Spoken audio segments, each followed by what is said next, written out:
Hello friends, welcome to commerce tech. आज हम बात करने वाले हैं कैसे हम एडवांस्ड बिल बनाएं। तो उसका हम चलेंगे, ठीक है। तो इसमें कुछ नए फंक्शन ऐड करने वाले हैं एडवांस लेवल पे। तो चलिए चलते हैं सीधे वीडियो पे। तो आप देख सकते हैं मेरा एक ये पुराना बिल है, प्रीवियस वीडियो बनाई जो है ना इनवॉइस के ऊपर, वही मैंने उसको बिल को यहाँ पे ले लिया है मैंने, ठीक है। तो उस शीट को यहाँ पे ले लिया। अब क्या करूँगा, ये सीट ना बैठे उसके लिए मैं क्या करूँगा, अगली शीट के लिए इसे कॉपी कर लूँगा, ठीक है। तो यहाँ पे मैं बहुत सारी चीज़ें बनाने वाला हूँ, बहुत सारे ऑप्शन जो है ऐड करने वाला हूँ। तो उसके लिए मैं क्या करूँगा, इसको सेलेक्ट कर लूँगा एंड कॉपी कर लूँगा, ठीक है। माउस से मैंने कॉपी कर लिया यहाँ पे एंड उसे जो पेस्ट कर दूँगा, ठीक है। कंट्रोल वी से आप ऊपर जो की दे रखी है पेस्ट की से, उसे आप पेस्ट कर लेंगे इजीली। एंड देन मैं यहाँ पे नीचे क्या करूँगा, नाम चेंज कर देता हूँ नीचे का फॉर्मेट का, ताकि इन द केस मैं अपनी वीडियो को पहचान सकूँ मैंने किस लेवल पर वीडियो बनाई है, ठीक है। तो चलिए चलते हैं सीधे इसके अपडेशन पे कि हम क्या क्या चीज़ें करने अपडेट करने वाले हैं। बेसिकली में इसमें इनवॉइस नंबर्स, ऊपर जो हेडिंग होती है वो, एड्रेस, एंड देन नीचे के जो एरियाज और पार्ट्स हैं उसके बारे में बात करेंगे। और साथ ही साथ हम कैसे पता करें कि स्टेट कोड चेंज होती है, CGST IGST कन्वर्ट हो जाए ऑटोमेटिकली, बता दें हमें ये बिल। तो हम ये चीज़ उसमें अपडेट करने वाले हैं, ठीक है। तो यहाँ तक ही हमने जो बात करने वाले हैं अपडेशन में, तो उससे फर्स्ट सिर्फ यहीं तक हम बात करने वाले हैं आज, ठीक है। और कोई कलरिंग वगैरह नहीं करने वाले इस बिल में। तो चलिए सीधे इसमें जो मैंने 2 हेड बढ़ा लिए हैं, आपने देखे होंगे अभी में वीडियो में, ठीक है। स्टेट कोड और टैक्स रेट के नाम से। तो इससे मैं कंट्रोल P करने पे देख रहा हूँ तो मेरी नीचे की जो लाइन है वो यहाँ से जा चुकी है, ठीक है। जैसे मैं बाद में मार्जिन से सेट कर लूँगा, set of margin, paper margin से वैसे सेट कर लूँगा इस चीज़ को। जो कि मैंने लास्ट वीडियो में यहाँ पे ई बिल और रेवेन्यू चीज़ लिखा था, मैं उसको यहाँ से डिलीट कर लूँगा, क्योंकि मुझे अब वो चीज़ ऊपर चाहिए यहाँ पे, ठीक है, ऊपर वाले हेड में। तो मैं क्या करूँगा, जो अमाउंट्स इन वर्ड है यहाँ पे, उसने काफ़ी एरिया यहाँ पे मेरा इसमें इन्वॉल्व कर रखा है। तो मैं अब क्या करूँगा, चेंज कर दूँगा इसको, इन 3-4 कॉलम से हटा के सिंगल कॉलम में मैं यहाँ पे रख दूँगा, ठीक है। तो उसके लिए मर्ज एंड सेंटर ऑप्शन का यूज़ करके मैं एक्सेल में उसे मैं यहाँ से इसे चेंज कर दूँगा और साइड एलिमेंट से उसे बिल्कुल साइड में रख दूँगा, ठीक है। उसके जो बैंक डिटेल्स हैं उनको मैं यहाँ पे नीचे इसके कॉलम में ले आऊँगा। अगर आपका अमाउंट एंड वर्ड ज़्यादा बड़ा है या आपके ज़्यादा ट्रांजेक्शन होने वाले हैं, तो उस केस में आप इसमें एक नीचे ब्लैंक छोड़ देना, ठीक है। एक सेल जो है वो ब्लैंक छोड़ देना। उसके बाद अपना जो बैंक डिटेल्स हैं उसके लिए आप यहाँ पे रख देना। तो मेरे जो बैंक डिटेल्स हैं वो 3 से 4 लाइन में आएंगी, क्योंकि मतलब जो आप बिल बनाते हैं उसमें नीचे बैंक का name, bank account, IFSC code and जो एड्रेस होता है बैंक का, वो सब आप मेंशन करते हैं ऑलरेडी वैसे भी। तो उसके लिए आपको कम से कम 3 से 4 लाइन की बेसिकली नीड रहेगी। तो वो किस चीज़ का करिए, मैंने यहाँ पे वो ब्लैंक कर दी है, ठीक है। उसके उस पेज छोड़ दिया है। एंड बाकी का टर्म्स एंड कंडीशन के लिए आप चाहें तो अपनी 1 लाइन या 2 लाइन जैसे आपको छोड़नी है, आप उतनी लाइन यहाँ पे लेफ्ट कर सकते हैं, ठीक है, छोड़ सकते हैं ब्लैंक, ताकि उन्हें आप बाद में रीटाइप कर सकें, या कि जैसे भी आपकी जो टर्म्स एंड कंडीशन वो आप लिख सकें, ठीक है। तो मैंने क्या करा है, यहाँ पे इनको ऑलरेडी सेट कर लिया है। एंड उसके बाद जो है इनकी जो रो वगैरह हैं, मतलब आउटर बॉर्डर है, तो वो बॉर्डर से यहाँ से सेट ऑफ कर लूँगा, ठीक है। ये तो आप सबके लिए बेसिक है, तो आप अच्छे से समझ गए होंगे कि ऐसे जो बॉर्डर वगैरह सेट ऑफ करने वो कैसे कर सकते हैं, ठीक है। हालांकि मैं डिटेल में ज़्यादा जाऊँगा नहीं, क्योंकि मैं ऑलरेडी डिटेल वीडियो बना चुका हूँ। तो बिना टाइम वेस्ट करे मैं थोड़ा एडवांस लेवल पर चलता हूँ, ठीक है। तो यहाँ पे मैंने जो है कुछ जो सेल मुझे डिलीट करने हैं, तो ऊपर डिलीट ऑप्शन से मैं डिलीट कर लूँगा, ठीक है। शॉर्ट की का यूज़ नहीं कर रहा हूँ मैं इस बिल बनाते समय, ठीक है। सिंपल कीज़ का यूज़ कर रहा हूँ, ताकि आप भी मतलब आसानी से ऑपरेट कर सकें इन बिलों को या फिर बना सकें, ठीक है। तो हमने यहाँ पे सब कुछ यहाँ पे सेटअप कर दिया है। अब मैं चाहता हूँ यहाँ पे जो डिलीवरी नोट था वो सब यहाँ पे मैं लेके आना चाहता हूँ यहाँ पे, ठीक है। डिलीवरी नोट, ई बिल वगैरह जो भी चीज़ें मेरी बची हुई बेसिक चीज़ें, तो यहाँ पे मैं लेके आना चाह रहा हूँ। तो उसके क्या है, मैं यहाँ पे जो सेल हैं 3-4 सेल जो है यहाँ पे बढ़ा लूँगा, इंक्रीज़ कर दूँगा, ताकि मैं उन डाटा को यहाँ पे लेके आ सकूँ ईजिली, ठीक है। तो शुरुआत करते हैं सीधे। तो यहाँ पे मैं 2-3 जो नाम बढ़ाने वाला हूँ, पहले इनवॉइस नंबर, उसके बाद आती है इनवॉइस डेट, ठीक है। तो इनवॉइस नंबर के अंदर नीचे ही इनवॉइस डेट होगी, तो ज़्यादा अच्छा लगेगा, ज़्यादा परफेक्ट होगी, ठीक है। फिर आता है आपका डिलीवरी नोट, कि कौन डिलीवरी कर रहा है, डिलीवरी नोट का जो भी नंबर होता है वो सब यहाँ पे मेंशन हो जाता है, ठीक है। उसके बाद आता है डिलीवरी डेट। अगर मान लो आपने आज बिल इनवॉइस काटा है, आप डिलीवरी कल करने वाले हैं, तो उस केस में आप डिलीवरी डेट भी यहाँ पे लिख सकते हैं, ठीक है। जब आप ई बिल बनाएंगे तो उस केस में आपको नीड पड़ेगी, आपका जब माल ट्रांसपोर्ट से जाएगा तब आपको इसकी बेसिकली नीड होगी, ठीक है। उसके बाद यहाँ पे लिख दूंगा लास्ट में सबसे नीचे ई वे बिल नंबर। अगर आप ई वे बिल इश्यू करते हैं, ठीक है, तो उस केस में आपको ई वे बिल नंबर टाइप करना होता है बिल पे। तो उसके लिए मैंने यहाँ पे जो है एक हेड यहाँ पे बना दिया है, ठीक है। खामा आप कहीं बिल पे चीतापोती करेंगे पेन से, तो उससे बढ़िया कि यहाँ पे मैं एक हेड ही बना दूँ, ठीक है। तो मैंने यहाँ पे एक हेड बना दिया। उसके साथ साथ मुझे जब जो ट्रांसपोर्ट मोड, डिस्पैच मोड में ऐड करूँगा इसके अंदर, ठीक है। जब क्योंकि माल अगर ई बिल से जाएगा तो उससे पूछेगा भी कि ये जो माल गया है वो कैसे गया है, बाय ट्रांसपोर्ट कि ऑनर खुद आके लेके गया है। तो उस केस में मैं क्या करूँगा, यहाँ पे ट्रांसपोर्ट और डिस्पैच का यहाँ पे लिख दूँगा आसानी से, ताकि इसमें कोई दिक्कत ना हो। वही मर्चेंट सेंटर ऑप्शन का यूज़ करने वाला हूँ मैं, जो मैंने पहले किया था उसी ऑप्शन का यूज़ करूँगा, ठीक है। बहुत लिमिटेड फॉर्मूले का यूज़ किया है मैंने इस वीडियो में, ताकि आपको इजीली समझ में आ सके उस बेस पे, ठीक है। ट्रांसपोर्ट मैंने यहाँ पे टाइप कर दिया है। आप चाहें तो अपने बाद में अपने हिसाब से यहाँ पे और भी कुछ लिखना हो तो वो ऐड वगैरह कर सकते हैं। ठीक है, मैं सिर्फ एक एज ए आइडिया काम कर रहा हूँ आपके।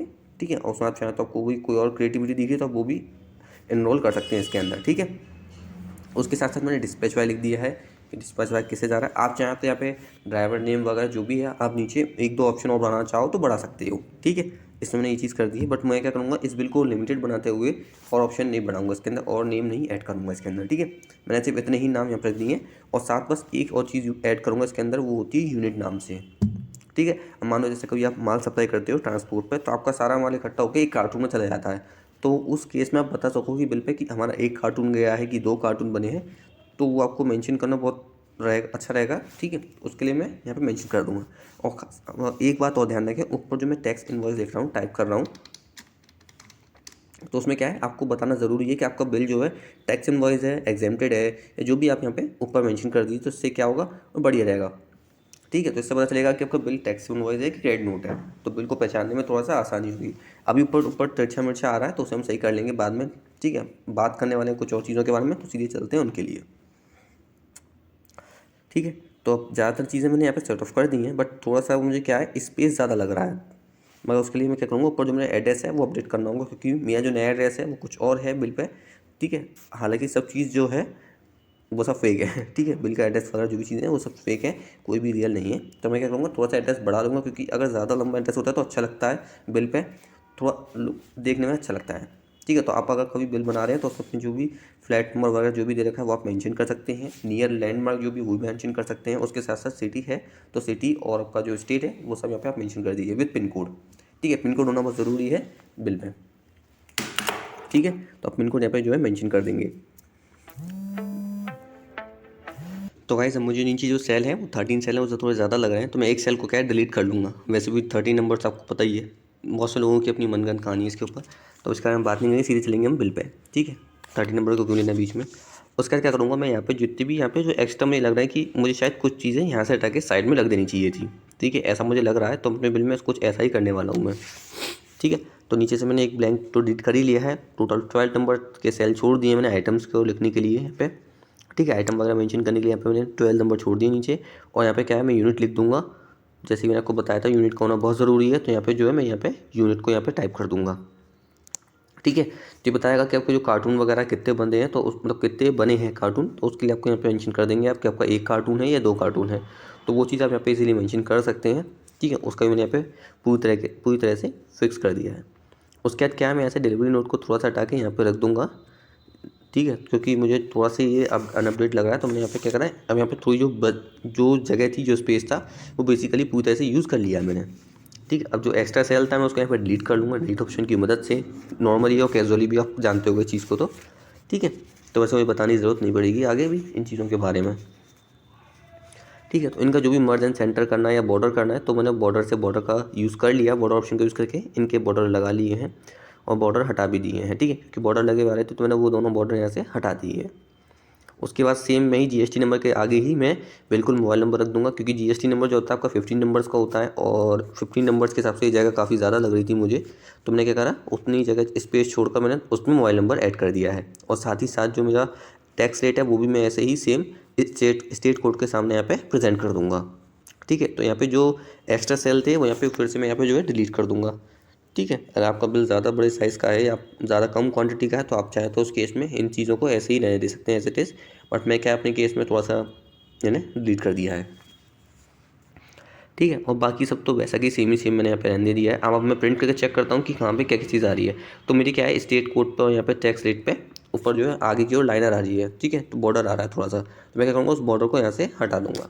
तो बॉर्डर ऑप्शन की मदद से यहाँ पे फिर से मैं बॉर्डर जो लगा हुआ आ रहा है एक्स्ट्रा, तो उसको मैं यहाँ से जो है हटा दूँगा। ठीक है, और जो नीचे से बॉर्डर जो बिगड़ा होगा क्वांटिटी के नीचे से, तो उस बॉर्डर को भी मैं यहाँ से नीचे से सेट कर दूँगा। ठीक है, तो यहाँ पे सबकी जो बिल्कुल ओके है, यहाँ पे सब कुछ और फॉर्मूला ऑलरेडी पहले से वही पहले वाले लगे हुए हैं, प्लस इनटू n = 2 वाले सब वही हैं जो लास्ट वीडियो में लगाए थे मैंने। ठीक है, तो अब ऑलमोस्ट ज़्यादातर चीज़ें हो चुकी हैं सब कुछ, और मैंने ज़्यादातर चीज़ें यहाँ पे एनरोल कर ली हैं। अब बात आती है CGST SGST और स्टेट कोड के बारे में, इन सब के बारे में जो हम बात करेंगे अब। ठीक है, ओह सॉरी वीडियो पॉज हो गई थी। तो क्या है, हम टैक्स रेट के लिए बात करेंगे। तो यहाँ पे मैंने दो सेल डिलीट कर लिए हैं CGST वाला। तो यहाँ पे हम लिख देंगे GST रेट। आपके GST जो होते हैं वो आपने मेंशन कर देंगे। मेरे ख्याल से सबको सब सेम ही पता होंगे GST रेट, ठीक है। तो मेरे केस में जो है जो बिल बना रहा हूँ उसके लिए मैंने 0, 1.5, ठीक है, और 6, 9, 14 एंड आपका जो एक और होता है कोड आपका 2.5। तो ये GST कोड होते हैं एज अ CGST के बतौर। और IGST में वही कोड जो होते हैं आपके मल्टीप्लाई बाई 2 हो जाते हैं, ठीक है। तो मैंने GST रेट यहाँ पे दोनों तरह से लिख लिए हैं, स्टेट वाइज मतलब CGST वाइज और IGST वाइज दोनों यहाँ पे लिख लिए हैं, क्योंकि इनकी मुझे बेसिकली बहुत नीड पड़ने वाली है इसमें, ठीक है। तो सबसे पहले हम क्या करेंगे, डाटा लिस्ट ऑप्शन की मदद से जो है वो कर लेंगे टैक्स रेट को डिवाइडेशन में। बट उससे पहले लगा लेंगे यहाँ पे नीचे एक फॉर्मूला CGST वाले सेल में, इफ़ कि अगर स्टेट कोड में 09 आता है, ठीक है, इजिकल टू 09 आता है, तो वहाँ पे वो है CGST टाइप कर देगा, ठीक है। नहीं तो अदरवाइज़ क्या टाइप कर देगा, IGST, ठीक है। तो मैंने यहाँ पे एक फॉर्मूला लगा दिया है कि अगर स्टेट कोड में 09 मतलब सेम कोड आता है मेरा, तो वो CGST रखेगा, नहीं तो IGST कन्वर्ट कर देगा। आप देख सकते हैं जैसे मैं 09 या अदर नंबर स्टेट ले रहा हूँ तो ऑटोमेटिकली CGST IGST वो रख रहा है। तो सेम फॉर्मूला मैं नीचे लगाऊंगा कि इफ़ अगर इसी कॉलम स्टेट कोड के कॉलम में जो है 09 आता है, तो वहाँ पे जो लेगा किस नंबर को लेगा, ये किस वर्ड को लेगा, 09 की वजह से SGST को, ठीक है। तो comma inverted comma SGST inverted comma close, ठीक है, कॉमा इन्वर्टेड कॉमा। अगर इफ़ द फॉल्स अगर नहीं आता है 09 तो क्या आएगा, कुछ नहीं, मैंने ब्लैंक कर दिया यहाँ पे, ठीक है। तो उस चीज़ को ब्लैंक कर दिया जाएगा, ऑटोमेटिकली ब्लैंक कर देगा। जैसे कि आप देख पा रहे होंगे 09 करने पे SGST ले रहा है और CGST ले रहा है, एंड अदर स्टेट लिखने पे ये ऑटोमेटिकली IGST में इसको चीज़ कन्वर्ट कर दे रहा है, ठीक है। तो बेसिकली यही था मेरा एडवांस वाला फंक्शन के बारे में जिसमें बात करने वाला था आपसे, ठीक है। अब बात तो इसमें ये हो गई पूरी। अब कैसे ये ऑटोमेटिक टैक्स लेगा उसके बारे में और बात करते हैं, ठीक है। CGST तो आ जाएगा लिखा हुआ बिल में, मगर उसके हिसाब से टैक्स भी तो लगना चाहिए। तो उसके लिए हम कैसे बात करेंगे, चलते हैं टैक्स रेट पर ही पे, ठीक है। यहाँ पे भी हम एक फॉर्मूला लगाएंगे इजिकल टू इफ़, ठीक है, इजिकल टू इफ़ अगर सेल सामने वाले सेल में जो है बराबर वाले सेल में CGST लिखा हुआ आता है इन दी केस, ठीक है। अगर बराबर वाले सेल में CGST लिखा हुआ आता है, ठीक है, तो उसके लिए क्या करेंगे, कॉमा इन्वर्ट कॉमा के अंदर CGST टाइप कर दिया हमने। उसके बाद अगर CGST लिखा हुआ आता है तो उस केस में क्या करेगा, कॉमा इन्वर्टेड कॉमा या फिर ब्रैकेट का यूज़ कर सकते हैं आप इस केस में भी, ठीक है। तो मैं ब्रैकेट लेने वाला हूँ, तो ब्रैकेट टैक्स रेट जो होगा वो, ठीक है। तो ब्रैकेट में टैक्स रेट का ये बाय हाफ कर देगा, ठीक है, हाफ कर देगा, ठीक है। क्या कर देगा, ये हाफ। और उसके बाद अगर नहीं होता है अगर टैक्स रेट अगर CGST नहीं आता है तो उस केस में क्या करेगा, ये टोटली जो टैक्स रेट आ रहा है वो ये यहाँ पे ये मेंशन कर देगा, ठीक है। तो मैंने दोनों चीज़ यहाँ पे जो है सिलेक्ट कर ली हैं और ब्रैकेट से मैं इसको चीज़ को डबल ब्रैकेट से क्लोज कर दूंगा, ठीक है। तो आप देख लीजिए ऑटोमेटिकली अगर यहाँ पे मैं 18 लिखता हूँ या कोई भी नंबर या लिखता हूँ तो ऑटोमेटिकली उसका ये जो है परसेंटेज निकाल के मुझे डिफाइन करके दे रहा है, ठीक है। तो उतना परसेंट जो है ऑटोमेटिकली यहाँ पे मुझे निकाल के बता रहा है कि आपका इतने का इसमें इतना बनने वाला है, ठीक है। अब मैं क्या है थोड़ा सा इसमें एक चीज़ और ऐड करना चाहूँगा, मगर मुझे ऐसा लग रहा है सही है। तो मैंने टैक्सेबल अमाउंट और ऐड कर दिए क्योंकि पता तो चले कि किस अमाउंट पे ये लेना चाह रहा है, ठीक है। तो मैं क्या करूँगा, CGST के उसमें हटा के CGST के इजिकल टू में जो है टैक्सेबल अमाउंट हमें लिख दिया है, तब ऑटोमेटिकली ये टैक्सेबल अमाउंट का ही उतने परसेंट लेगा जितना टैक्स रेट में आ रहा होगा, ठीक है। आई होप आपको ये चीज़ समझ में आ गई हो, नहीं तो मैं इसको वीडियो के यहाँ पे मेंशन भी कर दूंगा ऊपर की ओर डिस्प्ले में, या आप डिस्क्रिप्शन में चेक कर सकते हैं। इन फॉर्मूले के बारे में मैं वहाँ पे भी लिख दूंगा, ठीक है। तो कैसे कैसे कौन सा फॉर्मूला किस सेल में यूज़ किया है तो उसके लिए, तो यहाँ पे मैंने पूरा यहाँ पे आपको बता दिया है कैसे कैसे इसे यूज़ कर सकते हैं, कैसे कैसे हमने यहाँ पे फॉर्मूला लगाया है, ठीक है। और जब तक क्लियर कोई आपको डाउट रहता है तो आप हमें कमेंट कर सकते हैं ताकि नेक्स्ट वीडियो में उसे क्लियर एंड फिगर आउट कर सकूँ। और चैनल सब्सक्राइब नहीं किया है तो आप प्लीज़ चैनल को सब्सक्राइब कर लीजिए, ठीक है। तो अब बात हो गया CGST यहाँ पे ख़त्म हो चुका है और SGST दोनों मैंने फिर से मिटा दिए, है ना। तो क्या करते हैं, दोबारा से लगाएंगे क्या फॉर्मूला हम, नहीं, क्या पता हम कंट्रोल Z से वापस यूज़ कर सकते हैं इसे हालांकि, बट नहीं, हम फिर से लगाएंगे इफ़ अगर मुझे सामने वाले सेल में CGST आता है इजिकल टू CGST, मगर उसके लिए क्या करेंगे, कोई भी वर्ड आता है तो वो कॉमा इन्वर्टेड कॉमा में लिखा जाता है, ध्यान रखना इस बात को, कॉमा उसके बाद जो हमारी ब्रैकेट में टैक्सेबल वैल्यू जो थी वो सिलेक्ट कर लेंगे, डिवाइड बाय इनटू जितना टैक्स रेट होगा वो, ठीक है, टैक्स रेट के हिसाब से चलेगा पूरा। टैक्स रेट डिवाइड बाय जो भी आपका यहाँ पे होना हो, तो मैं यहाँ पे क्या रखूँगा, 2 का लिखना चाहूँगा यहाँ पे, क्योंकि डिवाइड बाय 2 रहेगा तो ज़्यादा अच्छा रहेगा और बेहतरीन भी रहेगा। ठीक है, तो ब्रैकेट के अंदर मैंने यहाँ पे टैक्स रेट ले लिया है और डिवाइड बाय 2 यहाँ पे लिख दिया है और ब्रैकेट क्लोज। ठीक है, उसके बाद कॉमा लिख लेंगे आप। उसके बाद कॉमा लेने के बाद अगर नहीं आता है, मान लो CGST नहीं आता है, तो उस केस में क्या करेगा, ये ऑटोमेटिकली उसको ले लेगा। किसे, टैक्सेबल, जो ब्रैकेट के अंदर लिखेंगे जो भी लिखेंगे। ठीक है, ब्रैकेट के अंदर आप एक फॉर्मूला और चला सकते हैं। तो ब्रैकेट के अंदर मैंने यहाँ पे टैक्सेबल इंटू टैक्स रेट यहाँ पे लिख दिया है इसको। ठीक है, और जो ब्रैकेट को मैं क्लोज कर दूंगा। ठीक है, और ब्रैकेट को क्लोज करके एंटर कर दूंगा। ठीक है, तो ऑटोमेटिक जो है यहाँ के उसकी वैल्यू ये यहाँ पे दे देगा मुझे, और मैं ऊपर जाके इसे परसेंटेज से जाके सही कर लूँगा। ठीक है, तो परसेंटेज से जाकर इसे परसेंटेज में कन्वर्ट कर लिया, तो ऑटोमेटिकली अब ये क्या करेगा, मुझे बिल्कुल परसेंटेज निकाल के देगा बिल की। ठीक है, तो जो टैक्सेबल अमाउंट है उसकी परसेंटेज यहाँ पे इजीली मुझे यहाँ पे ये निकाल के दे रहा है। ठीक है, तो अब CGST का जो काम था वो तो यहाँ पे हो चुका है। अब ऊपर आप देख सकते हैं कि मैंने जैसे ही टैक्स रेट चेंज कर रहा हूँ तो नीचे टैक्सेबल अमाउंट का टैक्स भी ऑटोमेटिकली चेंज हो रहा है। तो हम देखो साइड में भी यूज़ करके देख लेते हैं कि हमने जो फॉर्म लगाया है वो सही वर्क कर रहा है या नहीं। ठीक है, तो मैं यहाँ पे एक काम करता हूँ, इसे मैं चेक करता हूँ, तो आप देख लीजिए यहाँ पे बिल्कुल फॉर्मूला जो था सही बैठा हमारा, बिल्कुल परफेक्ट है। ठीक है, अब बात करते हैं SGST को लेके, क्योंकि SGST में भी फॉर्मूला लगना ज़रूरी है, और सेम फॉर्मूला लगेगा नहीं, इस बात को आप ध्यान रखें, क्योंकि इसमें वैल्यू गायब हो जाएगी। ठीक है, क्योंकि वैल्यू यहाँ पे 0 आनी चाहिए उस केस में। अगर मैं Ctrl D करता हूँ तो यहाँ पे वैल्यू एरर आएगा। ठीक है, तो इस एरर को मतलब ऐसा का नीचे को स्क्रॉल करते हैं, फॉर्मूले को पेस्ट करते हैं तो वैल्यू एरर आएगा। तो हमें एक नया फॉर्मूला लिखना होगा, इज इक्वल टू इफ़, यदि हमारे सामने वाले सेल में SGST लिखा हुआ आता है, ध्यान दें वर्ड को कॉमा इन्वर्टेड कॉमा में ही लिखना है। ठीक है, अगर आता है तो उस केस में हमें क्या करना है, टैक्सेबल अमाउंट का जो है वही सेम इंटू कर देगा, किससे, टैक्स रेट से डिवाइड बाय 2। ठीक है, ब्रैकेट का बिल्कुल ध्यान रखें, ब्रैकेट जो चीज़ जहाँ पे लगेगी वहीं पे ही लगी रहे, तो उससे आपका जो फॉर्मूला है बिल्कुल आगे चलते चलेगा, नहीं तो कोई ना कोई एरर आ जाएगा आपको। अगर SGST नहीं आता है तो उस केस में ये सेल ऑटोमेटिक ब्लैंक हो जाए। अब यहाँ पे मैं जैसे ही स्टेट कोड चेंज करूँगा तो आप देख सकते हैं IGST बन के अमाउंट आ रहा पूरा, और अगर 09 कर दूँगा तो उस हिसाब से पूरा आएगा। ठीक है, और मैं यहाँ पे इसे कलर कर देता हूँ ताकि आपको पता चल सके कि मैं किस चीज़ में कन्वर्टिंग चेंज कर रहा हूँ। तो आप देख सकते हैं मैं जैसे 09 या कोई भी अदर नंबर लिख रहा हूँ 09 के अलावा, स्टेट कोड के अलावा, तो ऑटोमेटिकली IGST में कन्वर्ट कर दे रहा है, और साथ ही साथ उसका टैक्स अमाउंट भी जो है वो भी ये कन्वर्ट कर देता है। अब हम चाहते हैं कि टैक्स रेट ऑटोमेटिकली हमें लिखना ना पड़े, ऑटोमेटिक वहाँ पे आ जाए, तो हम क्या करेंगे, यहाँ पे हम जो है इसे परसेंटेज में कन्वर्ट कर लेंगे पहले, और जो एक्चुअल परसेंटेज है वो हम यहाँ पे टाइप कर देंगे हाथों से। ठीक है, उसके बाद क्या करेंगे, हम यूज़ करेंगे डाटा लिस्ट फॉर्मूले का यूज़ करेंगे यहाँ पे। तो हम जाएंगे टैक्स रेट में, एंड देन यहाँ पे हम यूज़ करेंगे डाटा में जाके डाटा लिस्ट फॉर्म, जो आपका ऑप्शन होता है एक्सेल में, वो यहाँ पे हम सिलेक्ट कर लेंगे लिस्ट, एंड जाएंगे शीट पे, और जो भी टैक्स रेट है उसको हम यहाँ पे सिलेक्ट कर लेंगे पूरा एरिया को, और उसका यहाँ पे हम जो है ओके प्रेस कर देंगे। ठीक है, आप जानते हैं यहाँ पे पूरा एरिया आ चुका है हमारा, तो हम ओके यहाँ पे प्रेस कर देंगे। आप देख सकते हैं आपको यहाँ पे फॉर्मूला जो मतलब टैक्स रेट लिखने की ज़रूरत नहीं है, ऑटोमेटिकली यहाँ से आप टैक्स रेट चेंज करेंगे और नीचे जो टैक्स अमाउंट है ऑटोमेटिकली यहाँ पे चेंज हो जाएगा, और स्टेट कोड भी चेंज करेंगे तो ऑटोमेटिक आपको बता देगा कि आपका बिल CGST में है या IGST में है। ठीक है, ऑटोमेटिक बता देगा, और आप चाहें तो ये स्टेट कोड का GST नंबर से पता लगा सकते हैं।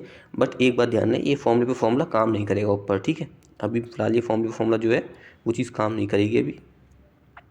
ठीक है, तो मैंने आपको ये चीज़ जो है बेसिकली बता दी है, तो ये थोड़ा सा एडवांस लेवल का था तो मैंने आपसे डिस्कस कर दिया है, बट अभी ये बिल जो आपका जो फुल्ली एडवांस लेवल से नहीं बना है। तो नेक्स्ट पार्ट में हम बताएंगे कि कैसे हम और एडवांस लेवल के बिल को जो है यहाँ पे बना सकते हैं।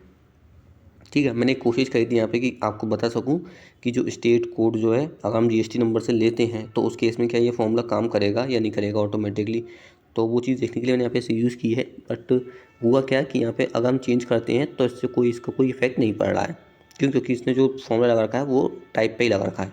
हाँ, अगर बेसिकली फिर अगर हम यहाँ पे प्लस का फॉर्मूला लगाते हैं तो उसमें ये यूज़ हो जाएगा। ठीक है, तो मैं क्या है अभी स्टेट कोड ऑटोमेटिकली यहाँ पे रहने देता हूँ। इसके लिए मैं आपको बाद में नेक्स्ट पार्ट में बताऊँगा कि कैसे आप स्टेट कोड भी नहीं डालेंगे, ऑटोमेटिकली स्टेट कोड भी आ जाएगा, और साथ ही साथ में आपका CGST SGST भी ऑटोमेटिकली चेंज होता रहेगा। ठीक है, बस आपको टैक्स रेट चेंज करना पड़ेगा कि आपका जो माल या सप्लाई होने वाला है वो कितने टैक्स रेट में होने, मतलब कैसे किस टैक्स रेट में होने वाला है। अब यहाँ पे मैंने कंट्रोल पी से देखा तो यहाँ पे इसका जो है काफ़ी सारी चीज़ें बिगड़ी हुई थी, क्योंकि इसका आउटपुट एरिया चेंज हो चुका था हमारा पूरा ही फॉर्मूला सेट करने के चक्कर में। ठीक है, तो हम चारों ओर से पहले इसका जो बॉर्डर है वो कवर कर लेंगे, क्योंकि इसका बॉर्डर कवर होना बहुत ज़रूरी है, तभी हमारा बिल एक सुंदर बिल लगेगा, नहीं तो कबाड़ा बिल लगेगा। ठीक है, तो हमने जो बॉर्डर है वो सिलेक्ट कर लेंगे यहाँ पे बॉर्डर ऑप्शन यूज से।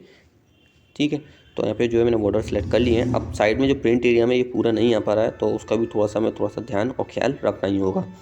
तो हम यहाँ पे जाएंगे नैरो मार्जिन पे, नैरो कर देंगे इसे। तो यहाँ पे ये बिल्कुल सही आ रहा है, बट फिर भी साइड में स्पेस ज़्यादा बच रहा है और नीचे कोई स्पेस आ नहीं रहा है। तो हम जाएंगे फिर से यहाँ पे पेज जो मार्जिन सेटअप होता है वहाँ पे जाएंगे नीचे की ओर, और वहाँ पे क्या है हम इसको जो है सेटअप कर देंगे। ठीक है, तो चलिए चलते सीधे उसी पे। यहाँ पे क्या है मैं थोड़ा सा जो मार्जिन है अपने हिसाब से सेट ऑफ कर लूँगा, ताकि मेरा बिल पूरी तरीके से ओके हो जाए। ठीक, अब आप देख सकते हैं नीचे का जो मार्जिन है वो भी पूरा सही आ रहा है मेरा। अब बस साइड वाला थोड़ा सा रह गया है, तो साइड वाले को मैं थोड़ा सा मार्जिन जो है इसे बढ़ा दूँगा, ताकि जो मेरा बिल है थोड़ा सा खिसक जाएगा साइड वाले मार्जिन पे। अब ये मेरा बिल बिल्कुल परफेक्ट लग रहा है। ठीक है, तो यही मैं आपको इस वीडियो में बताना चाह रहा था कि आप कैसे एक एडवांस फॉर्मूला लगा के बिल बना सकते हैं। तो मैंने यहाँ पे जो बता दिया आपको, अब नेक्स्ट वीडियो में बताएंगे हम बिल्कुल और एडवांस लेवल पे इस बिल को कैसे मॉडिफाई कर सकते हैं। एंड तब तक के लिए आप हमारा चैनल सब्सक्राइब कर लीजिए, ताकि नेक्स्ट वीडियो में हम आपको फिर से पहले ही वीडियो दे सकें।